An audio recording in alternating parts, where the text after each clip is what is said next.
It's an interesting time in 2023, and I'm wondering how you're thinking about especially tracking metrics. What are the metrics you're religiously tracking for H1 right now? Yeah. Well, as you mentioned, it certainly is an interesting time. I think like many venture-backed companies, especially those that aren't profitable, like H1, our North Star is capital efficiency. And the way that we measure that here at H1 is ARR to burn, or technically net new ARR to burn ratio. And so basically it's like, what do you spend? What do you get for what do you spend? And so we're maniacally focused on that, right now. We basically picked that metric because, in my opinion, it's easy. It's easy to calculate. It's simple to understand, and it really is just a really efficient way to communicate across the organization. Hey, this is sort of what people expect. And so it's very easy to say, like, this is the category that we should be in for the kind of stage that we are and the type of business that we are. And so there's great benchmarks. It's easy to measure, easy to communicate. And so for that reason, that's really what we're most focused on. Do you have favorite sources of benchmarks that you look up to? Oh, well, or we types have, even of places? IVP is one of our investors, and they do a really good job of, publishing metrics. Iconic has published some really great, reference material. And I would be remiss for someone that's been in the software business for more years than I care to admit at this point. The KeyBank annual, SaaS survey is really just, a fantastic, resource for finance folks and those in the space. And so those are the ones that we use most closely.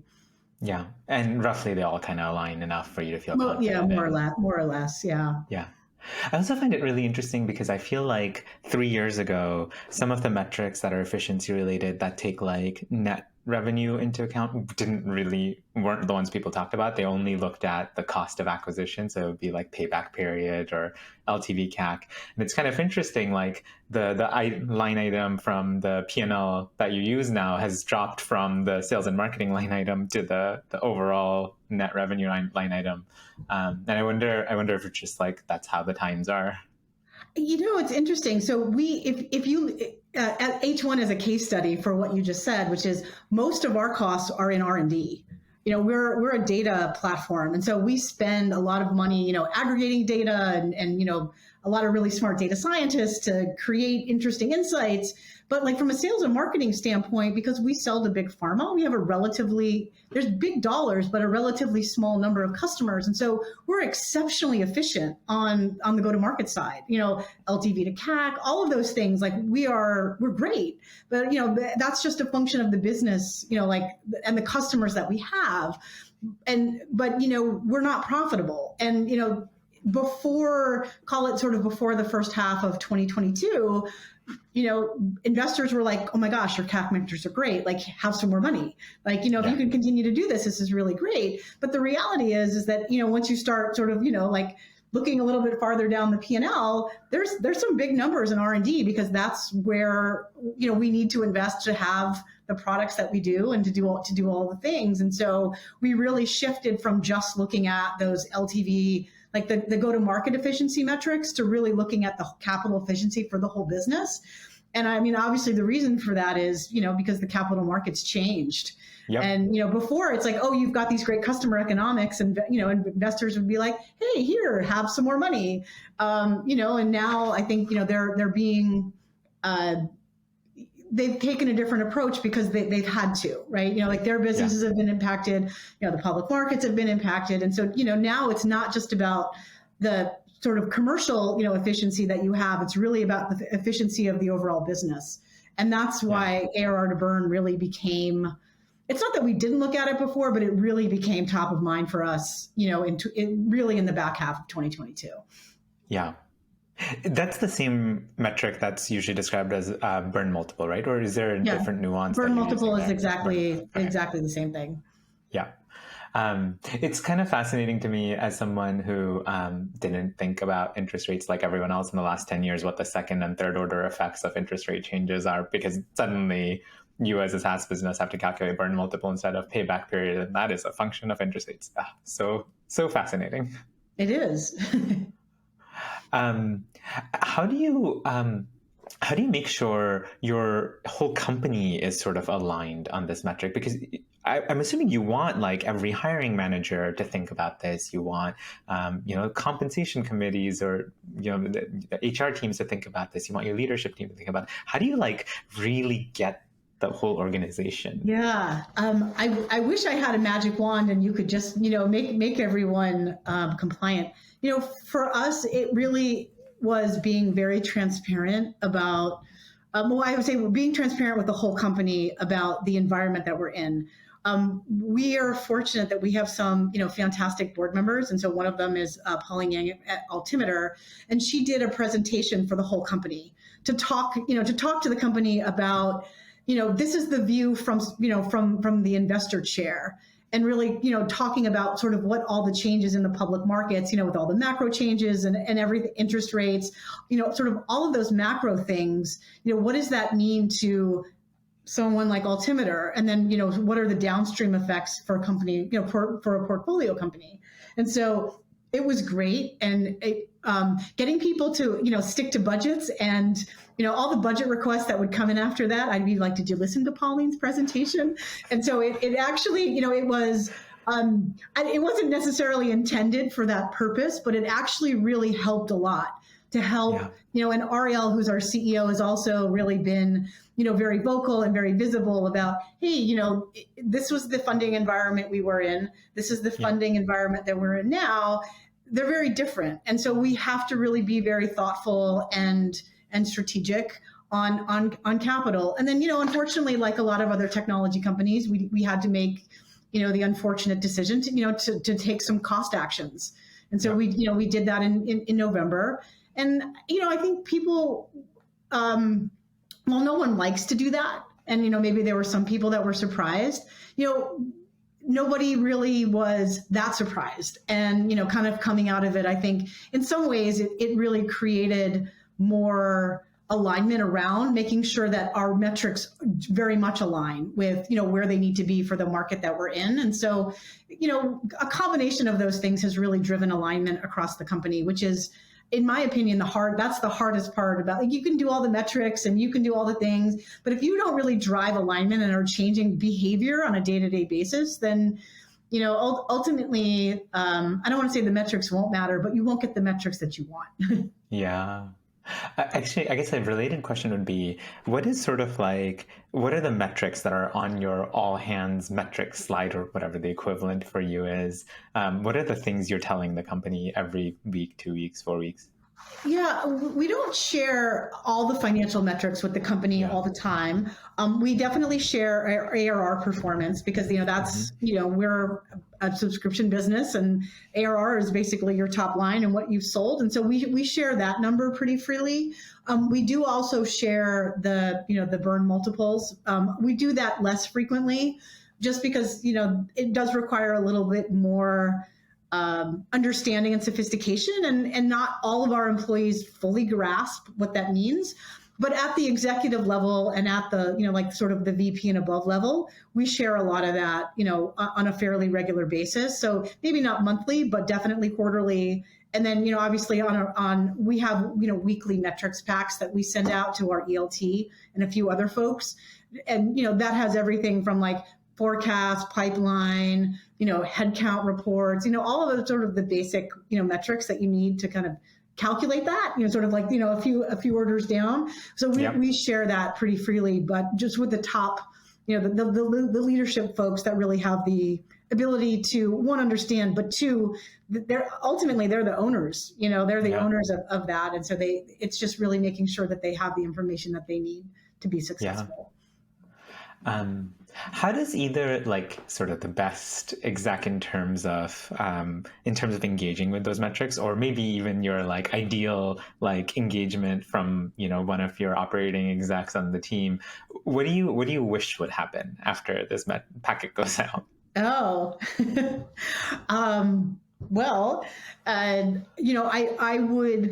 would love for them to go, like, if something is not aligned with where we think it should be, that, we have a meeting to talk about sort of what the root cause analysis is. So for example, if like one of the things that we're looking at now that we haven't maybe spent a ton of time on historically is basically pipeline velocity. Like how quickly are things moving through the pipeline? And before it was like, it was pretty, I don't want to say, regular, but it was like, it was relatively consistent from period to period. But, now we're in this environment where customer behavior is very unpredictable, right? And we sell to big pharma and they've been relatively insulated, but that doesn't mean that that's always going to be the case. And we have seen some, change in customer behavior. So how do you think about, what that looks like and how do you measure it and where do you see it? And so for us, we see it in that pipeline, we see it in pipeline velocity. That's how we believe that it will, other than obviously, anecdotal feedback from sales reps, that's really sort of the data you have to kind of monitor, are things progressing the way that we think they should? And if they're not, then why? And then what do you do about it? So it's like, oh, well, hey, we've noticed that this deal has been stuck at this stage. Like maybe it makes sense for us to really, like, does that mean that maybe we need some promotional activity? Maybe that means that, like, would discounting help? Would, coming up with some pricing, special pricing and packaging work? Would, there's a million different ways that you can come together and brainstorm on how to address, an issue. But it's really, to me, it's like, how do you take action that, would result in a different business result, whatever that looks like? And so it's like, hey, this product feature isn't getting done. Like, well, maybe that means it's like, well, do you have the right people, or do you have the right tools, or do you, like, what's the root cause about why this isn't getting done? And more importantly, what are you going to do about it? So I love I love having those conversations. And so, like, if data can drive action, whatever action it is to kind of drive the business forward, that to me is by far the best outcome. I mean, I couldn't agree with you more in that what you pay attention to, that's the thing that you can move. And so to the extent that you can sort of like inspire the right conversation by highlighting the right number to get to the, okay, well, now what do we do with it? That's the value is all there. That's the value. Yeah. I mean, I say all the time that finance is the impartial scorekeeper. Like our job is to really just, make sure that we're just reporting and keeping score and that everybody knows what that score is. But, if you're the head coach of the whatever team you're the head coach of, okay, well, what are we going to do about it? Yeah. Yeah. You know the score now. So the score. Yeah. What is the biggest challenge or biggest couple of challenges you as a finance leader in your organization as a finance org are facing? I'm going to go back to what I said earlier, which is, it's really trying to navigate this uncertain environment. And especially in this environment, like, you're only as good as the runway that you have. And so, maniacal focus on, not only capital efficiency, but also making sure that, you've got runway when it is very, unclear about when the next fundraising is, may or may not happen. And, I'm sadly old enough to have been through this before. And so it's like, hopefully you're prepared and, you see things coming and you do all the things that you think you're going to do. But, ultimately, I can't predict the future. And so it's really just, from a risk mitigation standpoint, how do we make sure that we have, all the contingency plans in place so that we can navigate through whatever may come this way. One of the things that I'm a big fan of is experimenting, right? It's like, let's try something and see if it works. But in the environment that we're in, we have to be very disciplined about the kinds of experiments we run. And we have to be even more disciplined about what we're going into an experiment, whatever it is, being exceptionally disciplined about what success looks like, what success doesn't look like, how are you going to define success, what metrics are you going to measure, and I'll get everybody 187% aligned up front. Because it's like, everybody has all these ideas, and especially at founder-run companies, they've got a lot of really great ideas, and they fall in love with these ideas, and they're like, oh, this is great. And then, when you kind of go, like you're running the experiment and maybe things aren't, working out exactly the way that you thought. And it's like, oh, I just need 30 more days. I just need 60 more days, right? It's like breaking up with those ideas is really hard to do. Yeah. And then all of a sudden it's like, it's a year later and you're kind of standing in the same place, except you have a little less capital. And Yeah. then you're like, oh, well, we should have pulled the plug on this a long time ago.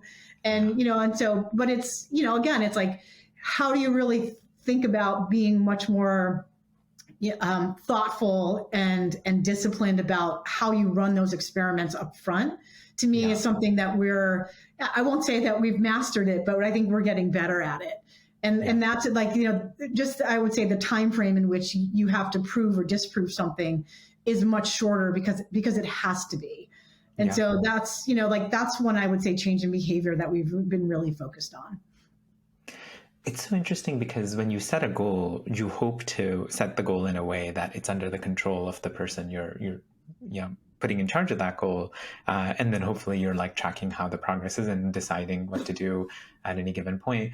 But because we live in a world that is like extremely uncertain right now, it's sometimes hard to separate the movement on the goal from performance versus luck, for lack of a better word, or like exogenous factors.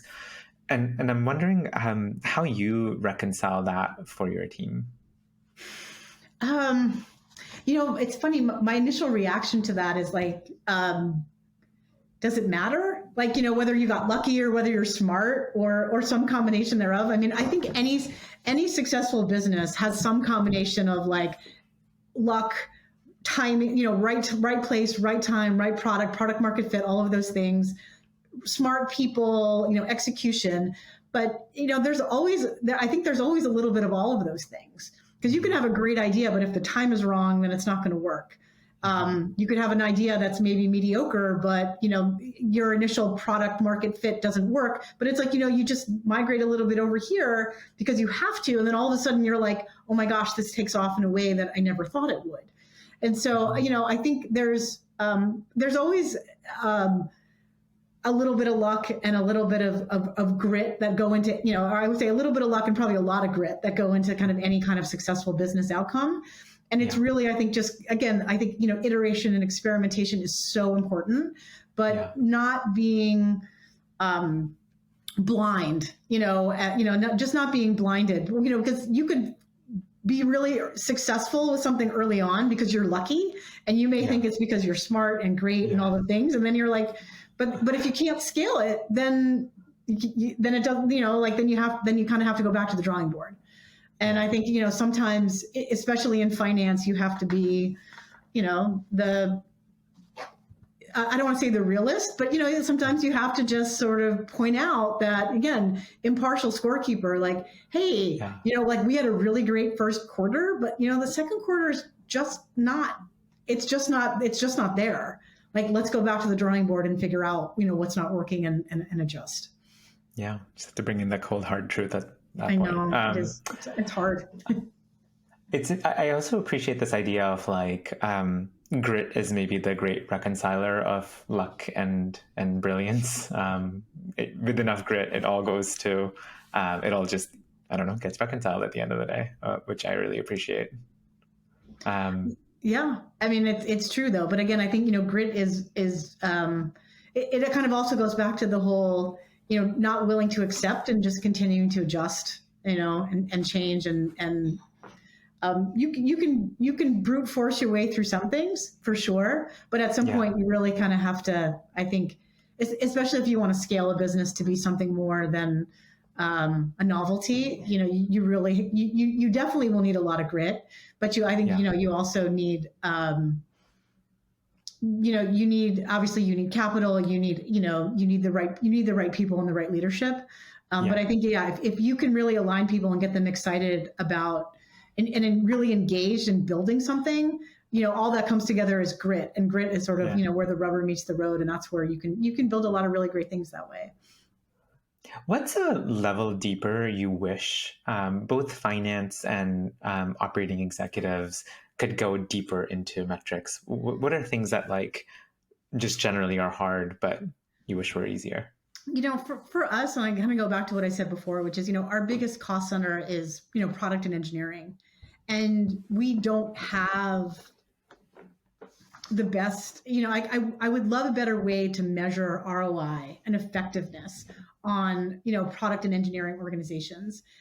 We don't have, a detailed time tracking system. And most people who work in, product and engineering don't really like that anyway, right? And so, but it's like, how do you really make sure that you're building the right things, and and you can measure things around like, how many product features did we deliver against plan, and like there are certain things that you can measure, but effectively, what you're investing in is how they spend their time every day, and how do you make sure that people are really working on the right things that will move the needle.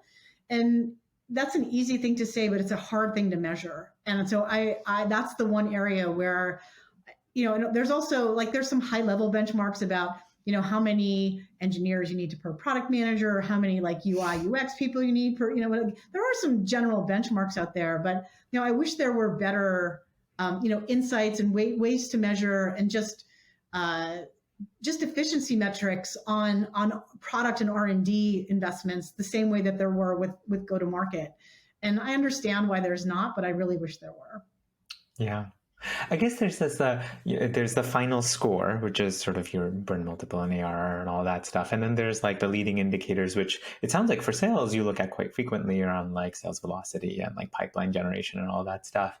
But there's maybe less of product teams do typically look at metrics, but maybe it's harder to actually take that leap from those metrics to the final score. So we put in a pretty in-depth OKR process during 2022, and that was led by our COO, who was also effectively our chief product officer. So when we have a lot of metrics that we track as it relates to, how users are engaging with a product, because ultimately his point of view, it was, if you're building the right things, then people will engage with your product, right? Like, and ultimately that's what you want. And so user engagement is something that, sort of like, my North Star is ARR to burn. His North Star was like user engagement with the product.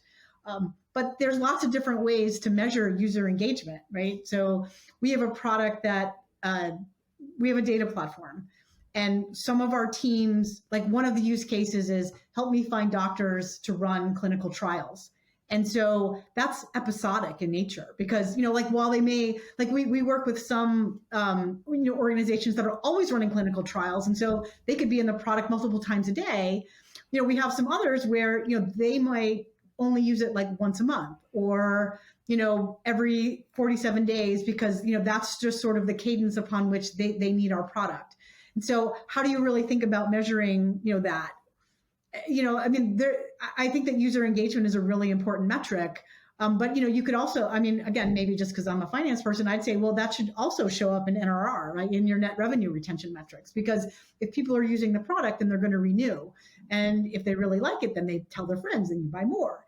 And so, but it's sort of like that, the next level down around, like one of the things we measure is like how many doctor profiles are in our platform. And, like how many of them are updated on what frequency, and how many of them are, so there's lots of different ways that you can measure, output or activity to, hopefully, align with something that gets you to the ARR burn multiple that, we as an executive team all want. But it's, again, I wish there was just like a little bit more, there was just a really super easy way to kind of really measure like what engineers are working on, what product people are working on, so that it, you kind of have the same, sort of velocity metrics in terms of like, are things moving along the way that we think they should? Where are they falling out? Why are they falling out? And I don't know, I feel like if someone created that, they'd probably,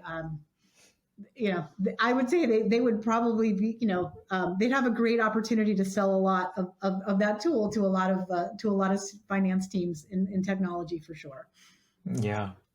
I wonder if that's just a problem endemic to many like inherently more creative sort of work, like someone writing a novel or whatever. Like the number of pages is not the thing that's gonna help you sell the novel.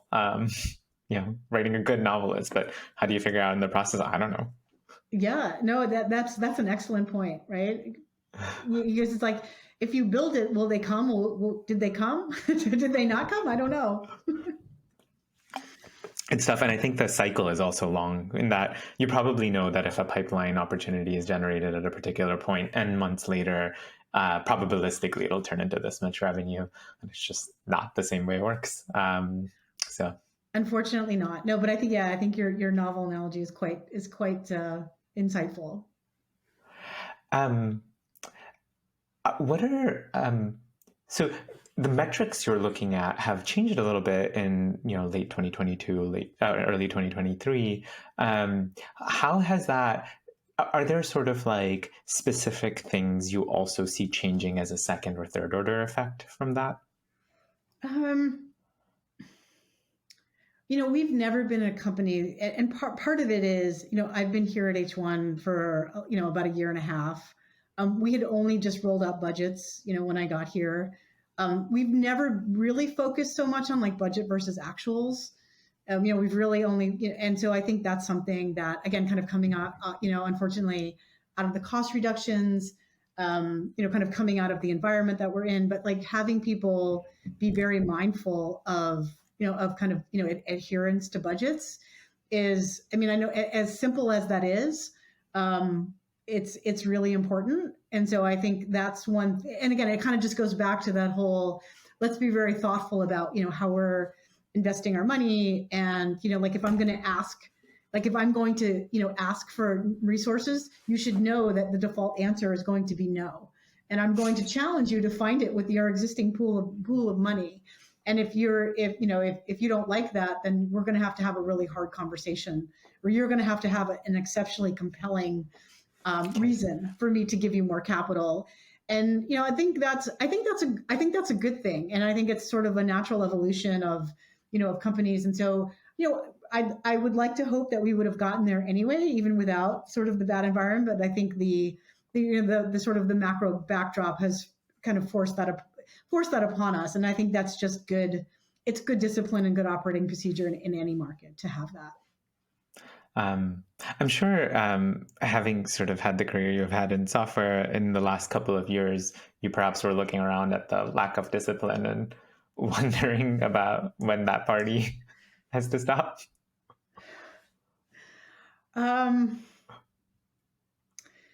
Yeah,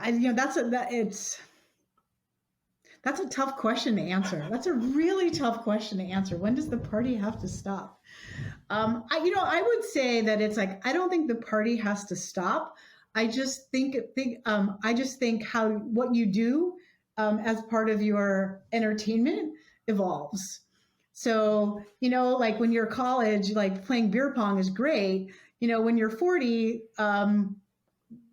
I find that to be less interesting. And so, having a good glass of wine and having a conversation about, cryptocurrency, as mundane as that would sound to someone who's 20, that sounds like a really interesting, evening to me, right? And so, yeah. I won't say that the fun has to end. I would just say it has to evolve. Oh, I like it. I like that continuation of that analogy. So like anyone who's been through a couple of recessions, you probably have colleagues who have maybe a couple of years of work experience, or even like at this point, like 7 or 8 years of work experience, have no idea what that's like, and going through a little tougher time now. What do you tell them? I explained to them, it's funny. So Ariel, who is the CEO of H1, is 30. I mean, and he's brilliant, right? Like brilliant wonderkind. And I have to remind him sometimes that all of this, it's funny, I had a conversation with him where I said, when we were talking about sort of like the cost adjustments, and I said, this is a very normal part of running a business. And it's a less fun part, but it is a very normal part of running a business. And that's what it is. I mean, it's something that you just have to learn how to do. And yeah, it's not as much fun as hiring 100 people and throwing big company parties and doing all the things, but it is a very important, it's just part of the job. People have been doing it since forever. People have been doing it for a long time. It's maybe not as much fun, but it's equally important. Yeah. Our audience is primarily finance leaders at Series B, C, D companies. And I wanted to ask as a closing question, what's one piece of advice you'd have for that audience right now? I'm going to go back to something I said before, which is I view finance as being the impartial scorekeeper. But really, you have, you can keep score, but you really have to drive alignment on what it is you're keeping score and why. So it's like, are you measuring touchdowns or yardage? Like, what's important to your business? So I think,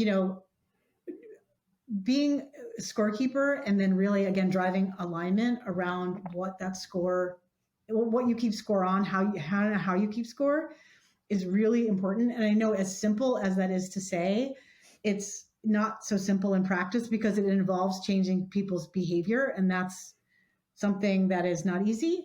And I'd say, also remember that everything is a relationship and be very collaborative. Sometimes finance leaders have this idea that it's like, well, this number is 5 and the number needs to be 5. And then, if you just tell somebody that the number is 5, they don't know where that came from. And so it's if your ultimate goal is to drive a change in behavior, then you have to engage someone in the process and really be collaborative and communicate to them and get their buy-in about why 5 is the right number. Because if you do that, then you will ultimately, hopefully, all drive towards that 5, and then everybody's happy. And sometimes, finance folks don't, they miss the people part of it. Yeah.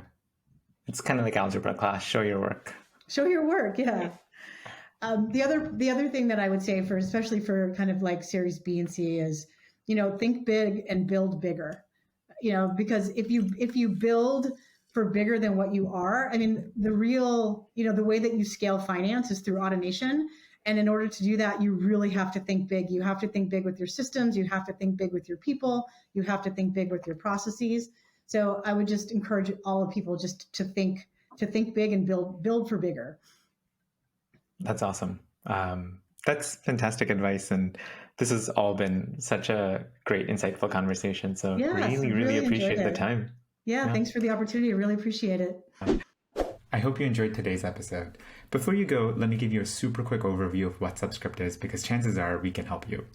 I started Subscript because in my last business, I had this problem. We had this giant Google spreadsheet, and that's where we kept track of everything about our business. And if you're anything like me, you're a data-driven leader who really cares to understand numbers in order to make sure that you're making the right decisions. But when you're looking at a giant spreadsheet with lots of just tabs on tabs on tabs and lots of people with access, you're probably not looking at the right thing, because you can never be confident that someone didn't mess something up, or that someone didn't fat finger a number, or that you considered all the corner cases that you actually needed to consider. So that's what Subscript does. We help you understand your subscription business at a much deeper level than you ever thought possible. If you'd be interested in giving it a try, come check us out at subscript.com.